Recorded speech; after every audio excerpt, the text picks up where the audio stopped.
менин саламым Садыр Жапаровка. Садыр Жапаров мен Сооронбай Жээнбековго президенттик суроогун 2020 жылы бүтөт. Мындай мирным путем должны передать власть деген кезде бир эле требование айткам. Бир эле ал коррупционерсиң, жедиң, иштиң деген эмес, бир эле ааламдын сырын билбейсиң, доордун талабын билбейсиң, ошон үчүн сезонуң бүтөт деп. Садыр Жапаров, сен дагы доордун талабын билбейсиң. Бул бир. Ошон үчүн сен башчы боло албайсың. Экинчи, сен Кыргызга эч качан эмгек кылган жоксуң. Мейли Акаевдин убагында болгондурсуң, мейли Бакиевдин убагында болгондурсуң. Бакиевдин убагында коррупциянын комиссары болуп турсуң. Ал кезде тетирсинче коррупция өнүгүп кетиптир. Мына Алё дегенде 60 тиын төлөп калганбыз. Светти кымбаттаткан, ошондуктан эмгегиң дагы жарабайт. Жана келечегиң дагы жок.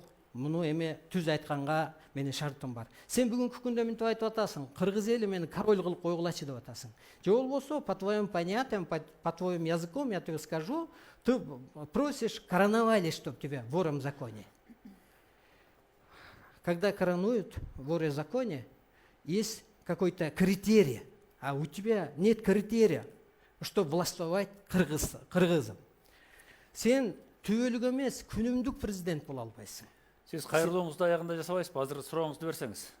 Мен эми суроо берет элем, эгер көзү уш жерде болсо айтып коеюн, эртең ушу теледенби, кандай болсо да бир жооп кылсын да, мен берейин деген суроону эл деле берейин деп атат да.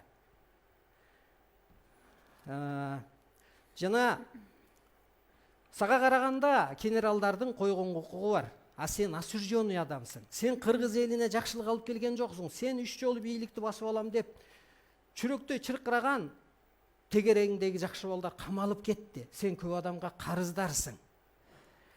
Анан сен дагы калпычысың. Бул чындык. Мына өткөндө мынтип айттың.